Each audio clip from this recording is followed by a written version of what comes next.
पाप करने वाला ही सबसे बड़ा पापी नहीं होता। कभी कभी जो चुप रहता है वो भी उतना ही दोषी होता है। इस दुनिया में जब भी हम पाप की बात करते हैं तो हमारे मन में कौन आता है? वो जिसने किसी को मारा हो, या जिसने चोरी की हो, या जिसने किसी को धोखा दिया हो।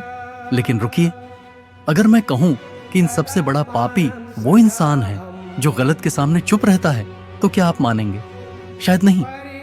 पर यही सच्चाई है। जब किसी मासूम पर जुल्म होता है और कोई कुछ नहीं कहता, तो उस चुप रहने वाले की चुप्पी भी एक तरह का अपराध बन जाती है।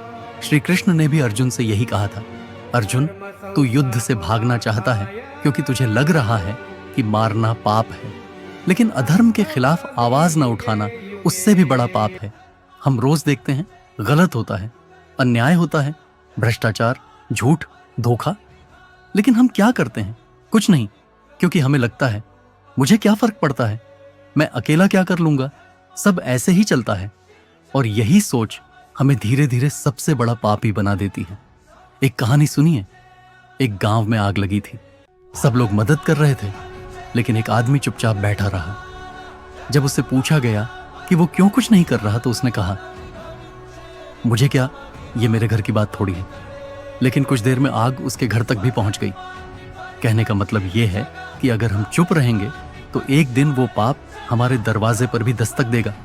पाप को रोकना सिर्फ कानून का काम नहीं है, ये हमारा भी धर्म है। तो अगली बार जब आपके सामने कोई अन्याय हो तो याद रखना, चुप्पी भी अपराध है।